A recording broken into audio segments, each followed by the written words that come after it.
Capítulo 7. Olhe para cima.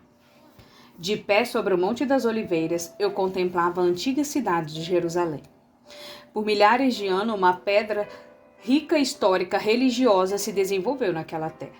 Jerusalém abriga três das maiores religiões do mundo: o judaísmo, o cristianismo, o islamismo. Cada uma dessas religiões reivindica Jerusalém como parte importante de sua herança religiosa. Hoje, todas elas têm a atenção voltada não somente para Jerusalém, mas principalmente para o Monte do Templo, onde atualmente fica o Domo da Rocha ou Cúpula da Rocha dos muçulmanos. Na realidade, todos os olhares estão sobre o templo. Em busca do terceiro templo. Em Israel, há um movimento dentro do judaísmo que pretende construir o terceiro templo. Salomão construiu o primeiro templo, que foi destruído pelos exércitos de Nabucodonosor. Zorobabel construiu o segundo templo, ampliado por Herodes, que foi totalmente destruído por Tito em 70 d.C. Segundo uma linha do judaísmo, o retorno dos judeus a Israel é um fato importante, mas eles creem que a Torá só será cumprida perfeitamente quando o terceiro templo for construído em Jerusalém, sobre o Monte do Templo. De acordo com uma pesquisa publicada por um dos jornais mais importantes de Israel, o Haaretz, um terço dos israelitas acha que Israel deveria construir o templo no Monte do Templo. De fato, alguns grupos judeus estão instruindo seus jovens nos minuciosos deveres do sacerdócio para que possam ministrar no templo reconstruído. Eles têm estudado cuidadosamente o antigo santuário e meticulosamente estão fabricando os móveis com as medidas exatas fornecidas pela Torá. Eles estão falando sério sobre a reconstrução do templo no local onde está o Domo da Rocha. Alguns dos terrenos mais caros de Israel estão localizados bem em frente à porta ocidental ou porta dourada. Essa é a entrada lógica do templo. A porta está selada. É por ali que os judeus creem que o Messias entrará, ressuscitará os mortos e marchará para governar de dentro do templo. Os olhares dos judeus estão sobre o templo. Em guarda no Monte do Templo. O Domo da Rocha, que é o templo de cúpula dourada dos muçulmanos, domina a paisagem de Jerusalém. Construída no 7º século, é o terceiro local mais santo do mundo islâmico, depois de Meca e Medina, na Arábia Saudita. A cúpula foi construída no local exato do antigo templo judaico, tão sagrado para os judeus. Hoje, toda a área do Monte do Templo é considerada sagrada pela maioria dos muçulmanos. Eles acreditam ter sido ali que Abraão iria sacrificar Ismael, filho da promessa, na interpretação islâmica. Também teria sido ali, creem eles, que Maomé teria recebido uma significativa visão e ascendido aos céus montado num cavalo branco. A maioria dos muçulmanos vê o movimento pela construção de um terceiro templo no Monte do Templo, liderado por certos grupos de judeus, como uma afronta ao Islã por causa da presença da Mesquita Al-Aqsa e do Domo da Rocha. Eles argumentam que a mesquita e o santuário têm estado nessa montanha por mais tempo que o templo judaicos. Os muçulmanos estão decididos a apelar pelo reconhecimento de direitos exclusivos sobre esse local, exigindo que ele seja totalmente transferido à soberania do islamismo. Portanto, os olhares dos muçulmanos estão sobre o templo. O anticristo e o templo. De acordo com alguns escritores cristãos, o terceiro templo será reconstruído quando o anticristo, muitas vezes identificado como líder político de uma mega confederação internacional de nações semelhantes à União Europeia ou às Nações Unidas, garantiu um tratado de paz entre a nação moderna de Israel e seus vizinhos após uma guerra global. O anticristo, acreditam ele, mais tarde usará o templo como um meio para se autoproclamar o tão esperado Messias, exigindo a adoração da humanidade. Segundo entendem, isso finalmente levará à última guerra mundial, à batalha do Armagedon, ao arrebatamento dos crentes, ao tempo de tribulação, à conversão de 144 mil judeus e aos eventos finais da terra. Eles veem a reconstrução do templo como um sinal de que o fim está perto. Os olhares de muitos cristãos também estão sobre o templo. Jesus e o templo. Antes de avaliar os variados ensinamentos humanos sobre a reconstrução do templo, precisamos analisar as palavras do próprio Jesus, quando uma mulher samaritana lhe perguntou, junto ao poço onde deveria adorar, a resposta de Jesus foi esclarecedora.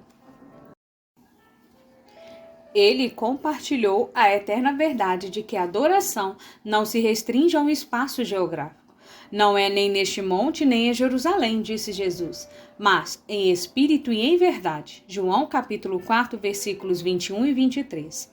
Estando no Monte das Oliveiras, Jesus declarou a respeito do templo: eis que a vossa casa vos ficará deserta.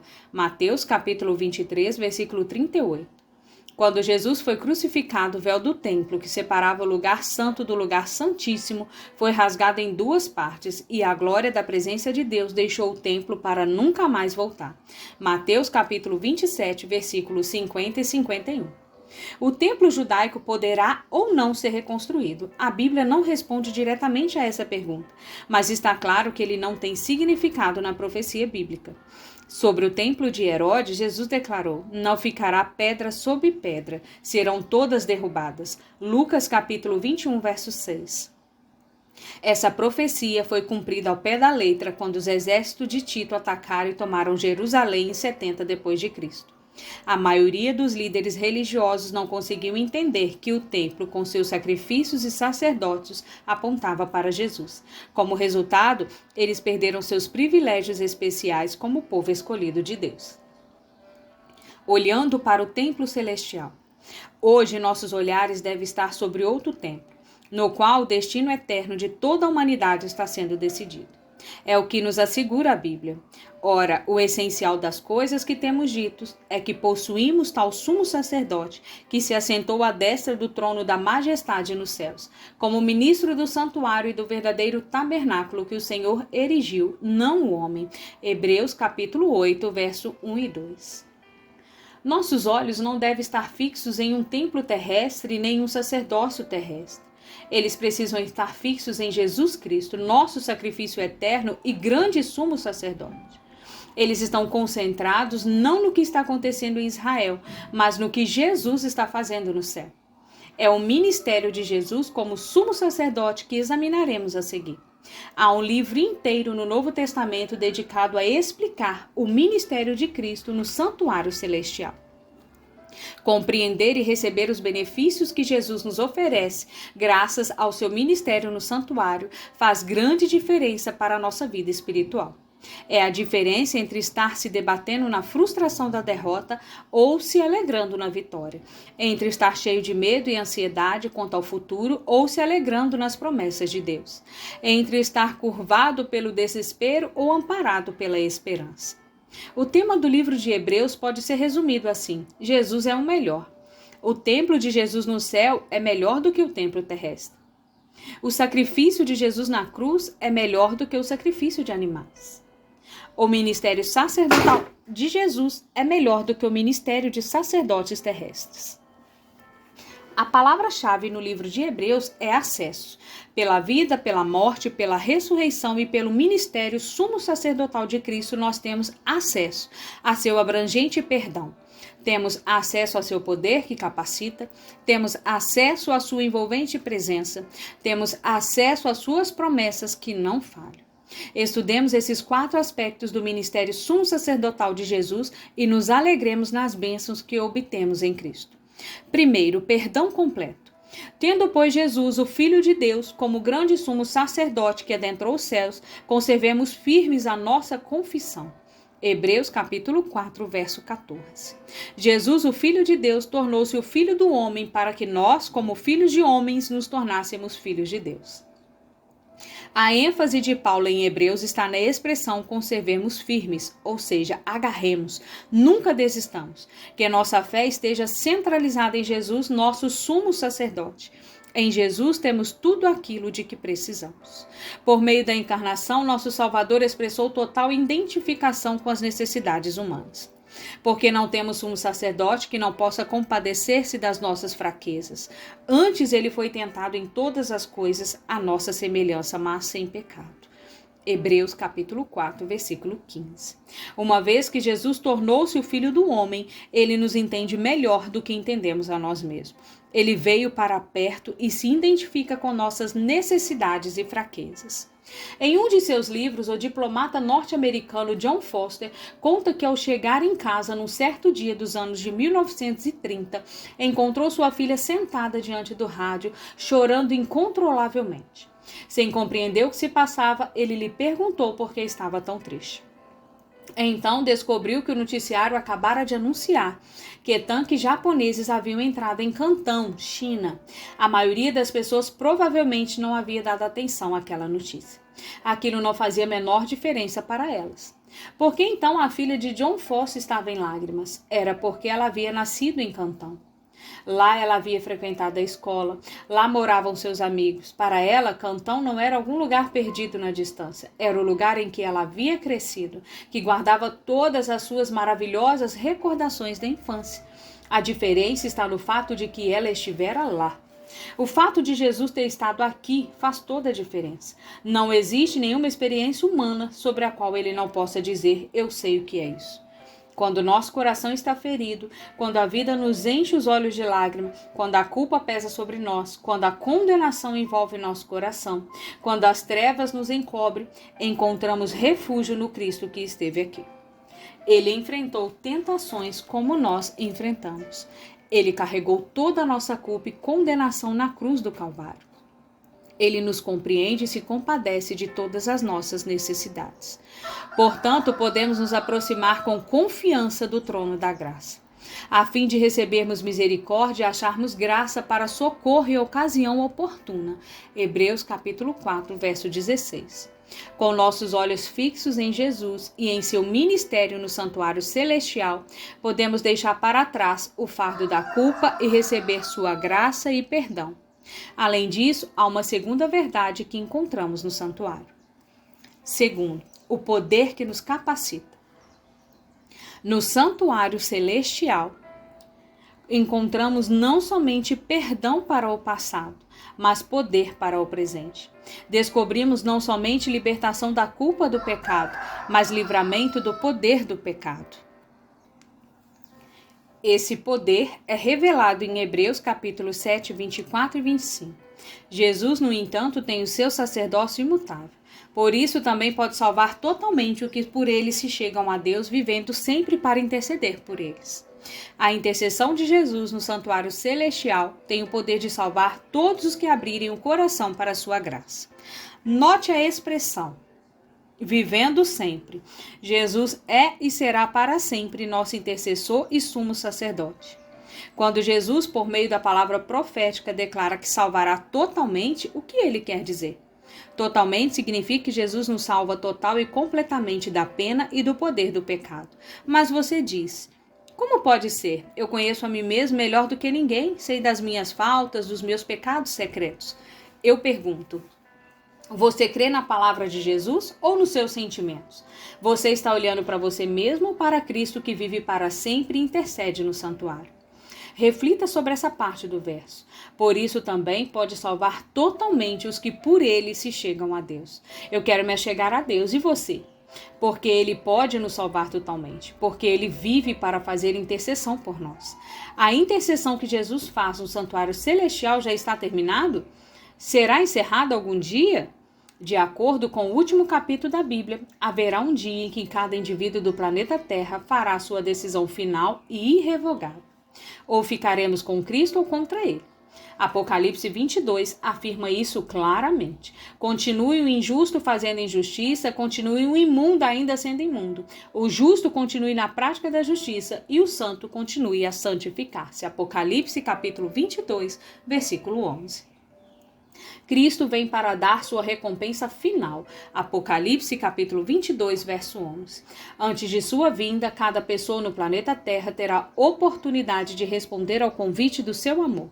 Um dia, muito em breve, o ministério de Cristo no santuário celestial será terminado. Mas ainda não chegou ao fim. Enquanto seu ministério lá ainda não encerrou, ele pode salvar todos que vierem para receber seu perdão e seu poder. Veja essa animadora e maravilhosa declaração do livro Caminho a Cristo. Jesus deseja que nos cheguemos a Ele como estamos, pecaminosos, desamparados e dependentes. Devemos ir a Ele com todas nossas fraquezas, imprudência e pecaminosidade e, arrependidos, lançar-nos a seus pés. Ele se alegra ao nos envolver em seus braços de amor, curar nossas feridas e nos purificar de toda impureza. Onde estão fixados os nossos olhos? Em algum templo terrestre? Não. Nós olhamos para Jesus no santuário celestial. Estamos olhando firmemente para o autor e consumador da fé.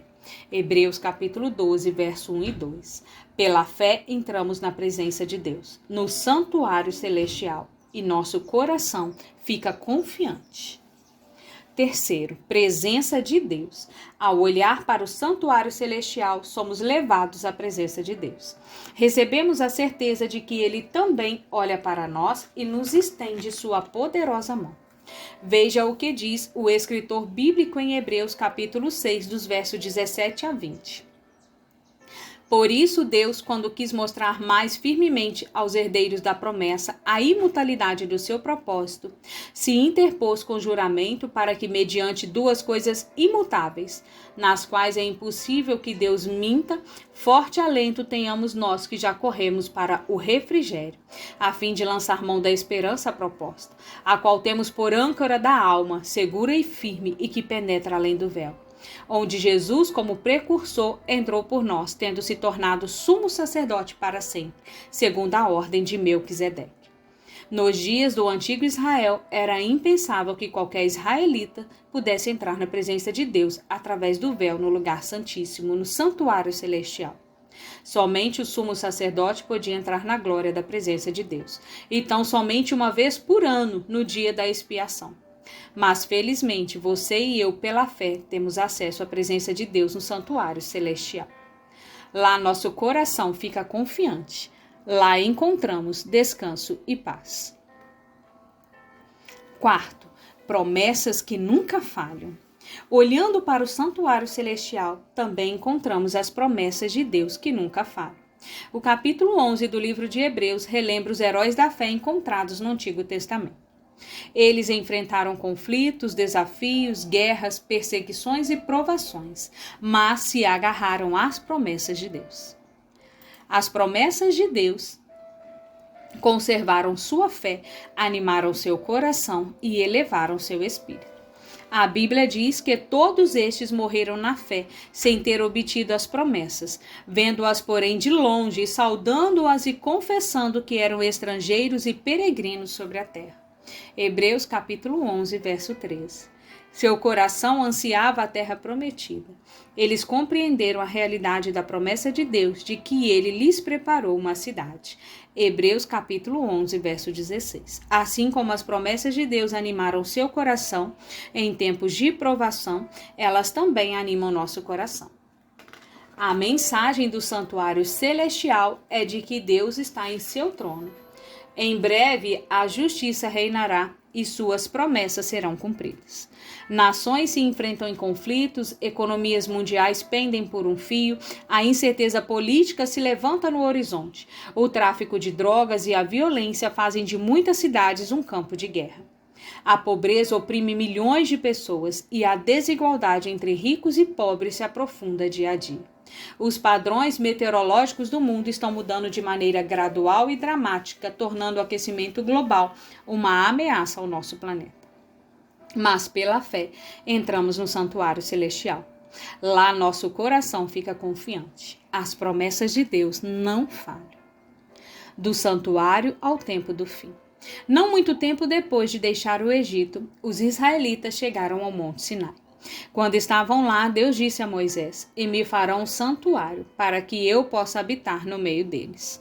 Êxodo capítulo 25, verso 8.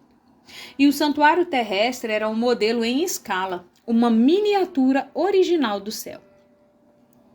Ele foi especificamente desenhado para ensinar ao povo de Deus lições vitais sobre o plano da salvação. Suas lições são muito importantes para nós que vivemos no encerramento da história da Terra. Desenhado pelo próprio Deus, o antigo santuário era um lugar de adoração que inspirava reverência. Além disso, era um grande centro de ensino-aprendizagem. O santuário era uma experiência em que se aprendia fazendo. As pessoas podiam vê-lo, ouvi-lo e senti-lo. Havia dezenas de atividades dinâmicas projetadas para fortalecer a fé e para esclarecer verdades bíblicas essenciais. Deus queria que as pessoas tivessem um senso de reverência e temor em sua presença. Queria também que entendessem um grande plano para todas elas. Hoje temos a vantagem da história. Podemos olhar para trás e ver realidades que para elas eram promessas, coisas que só podiam imaginar vagamente. Para nós, Jesus é uma realidade histórica. Sua vida e sua morte na cruz são eventos bem conhecidos. Uma vez que Jesus veio, não há necessidade de realizar os rituais com cordeiros e cabritos. Paulo diz, porque tudo isso, os rituais do santuário, têm sido sombra das coisas que haviam de vir. Porém, o corpo é de Cristo. Colossenses capítulo 2, verso 17. Os rituais são coisas do passado, pois seu propósito já foi cumprido. Não precisamos aspergir sangue ou queimar incensos no altar. Contudo, a função ensino-aprendizagem do santuário não terminou. O livro bíblico de Hebreus deixa isso claro. Nos rituais, nas velas, no incenso, na arca, nos altares e em todo o restante, há lições profundas que precisamos estudar e compreender. Como observamos antes, os rituais do santuário eram como papel moeda, que tem valor apenas pelo que representa. Da mesma forma, a morte de animais não podia realmente compensar o pecado. Hebreus capítulo 10, versículo 9. A realidade que conferiu voltar aos rituais foi Jesus e sua morte na cruz. João Batista se referia a Jesus como o Cordeiro enviado por Deus para tirar o pecado do mundo. João capítulo 1, versículo 29. A morte de Jesus é a realidade por trás de todos os sacrifícios de animais. Ele aceitou a culpa de nossos pecados e pagou o terrível preço. Essa é a mensagem do Evangelho que vem da cruz. Porque Jesus pagou o preço do pecado. Deus pôde ser ao mesmo tempo justo e justificador de todos os que vêm a Ele por intermédio de Jesus. Romanos capítulo 3, versículo 26. Ele pôde oferecer a justificação, isto é, o perdão, a todos que depositam sua confiança no sacrifício de Jesus. Ao mesmo tempo, ele pôde apoiar a regra da lei, o princípio da justiça no universo. Nesse contexto, o apóstolo Paulo afirma que a justificação não é realizada pela anulação da lei. Pelo contrário, a justificação confirma e dá validade à lei. Romanos capítulo 3, versículo 31. Acerto de contas. O santuário era um lugar agitado. Durante todo o dia as pessoas iam e vinham. Além dos sacrifícios que eram realizados, havia pessoas orando, cumprindo voto, dando as graças, realizando ritos de purificação, dedicando bebês, entre vários rituais. Os sacerdotes as ajudavam, queimando incenso, ajustando os candeeiros, celebrando, cantando, ensinando e auxiliando o povo em seus diferentes sacrifícios. Tudo isso fazia parte do que se chamava de atividades diárias ou contínuas do tabernáculo. Cada um desses ritos e serviços ajudava a criar um clímax que viria ao fim do ano. O ponto culminante dos serviços do santuário ocorria no que seria o mês de outubro. Era o grande dia da expiação, em hebraico Yom Kippur. 10 dias antes do Yom Kippur, os sacerdotes tocavam as trombetas de alerta para que todos se aprontassem. Para qualquer um que tivesse pecado e não tivesse trazido um sacrifício, que tivesse uma dívida não paga ou que tivesse magoado alguém, em outras palavras, para qualquer um que tivesse alguma pendência no santuário, aqueles 10 dias eram de preparação.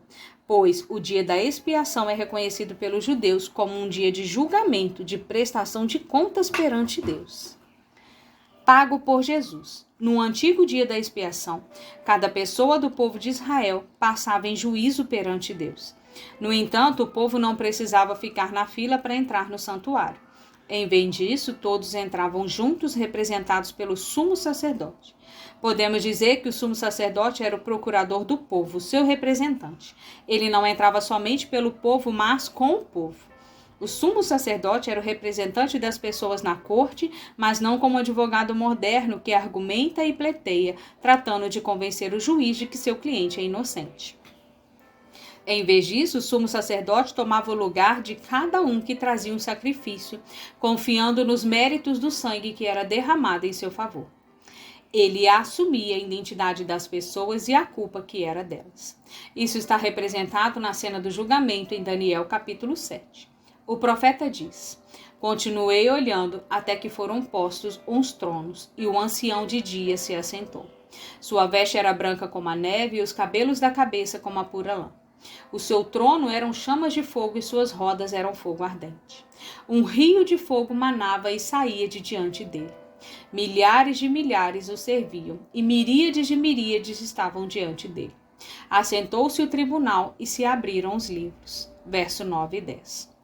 Quando Daniel contemplou essa cena, certamente deve ter pensado no dia da expiação, ou teria ficado intrigado com a parte seguinte da visão, na qual alguém que parece ser o filho do homem, uma figura de semelhança humana, entra na corte celestial. Daniel entenderia que essa figura era o sumo sacerdote. Ele vê que esse ser humano não se assenta como juiz. Ele entra depois que o tribunal já está sentado e depois de serem abertos os livros de registro. Ele se aproximou do ancião e foi conduzido à sua presença. Em vez de assentar-se, ele ficou em pé diante do trono.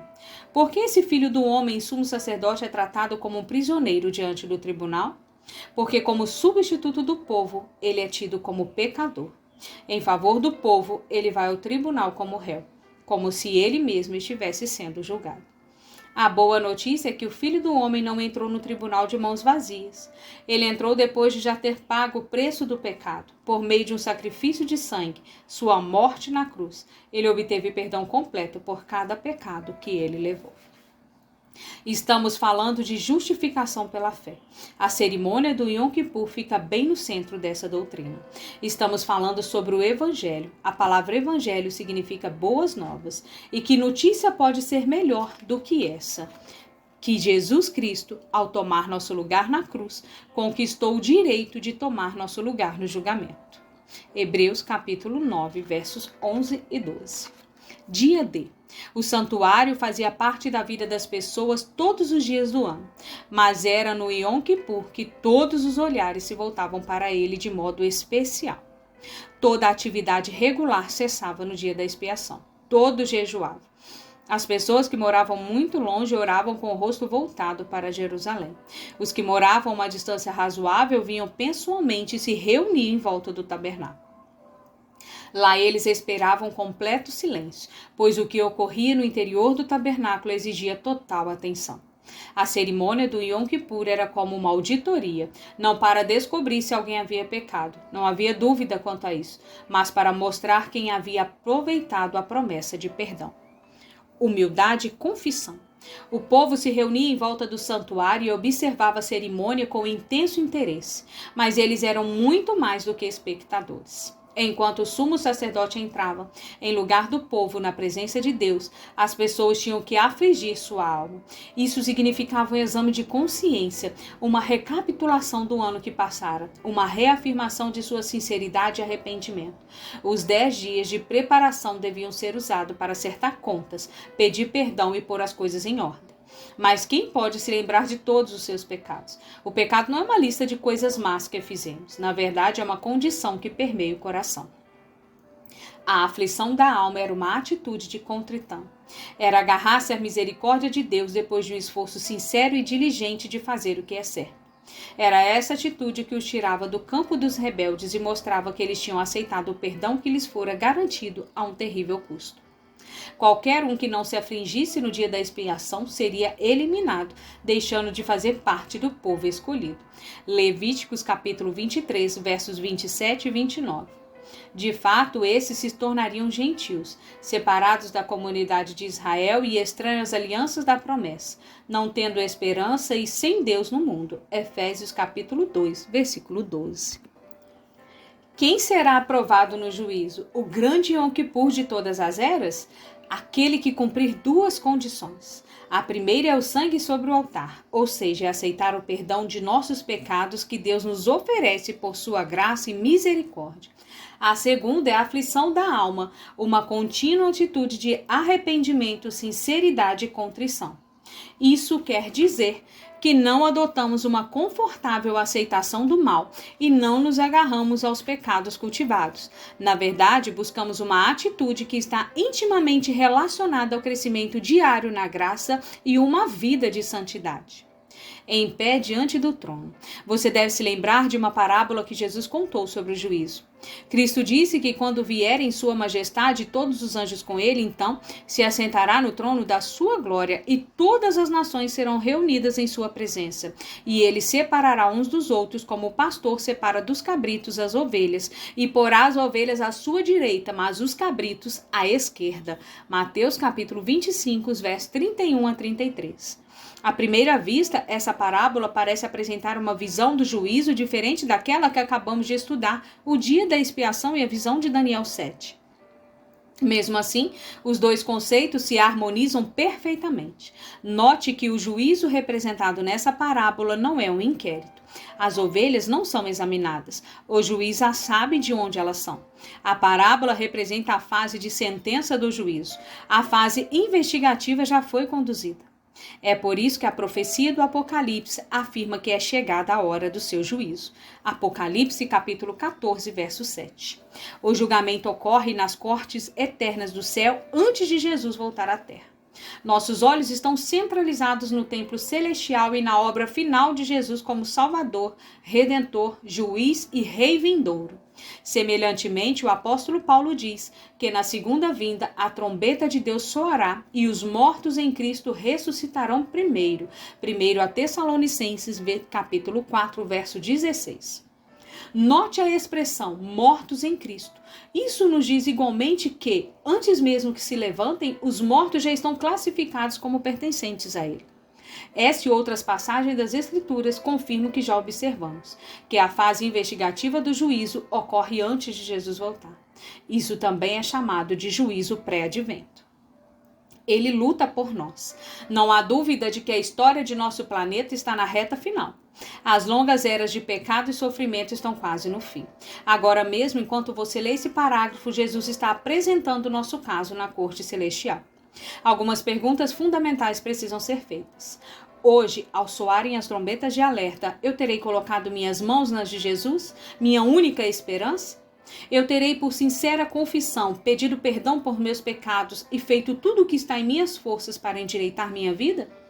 Meu coração está repleto de uma duradoura atitude de arrependimento e contrição? Ou cheguei a um ponto de me sentir confortável aceitando o pecado? Este é um bom momento para lembrar as palavras do amado apóstolo João. Meus filhinhos, escrevo-lhe estas coisas para que vocês não pequem. Se porém alguém pecar, temos um intercessor junto ao Pai, Jesus Cristo. O justo, ele é a apropriação pelos nossos pecados. E não somente pelos nossos, mas também pelos pecados de todo mundo. 1 João capítulo 2, versos 1 e 2.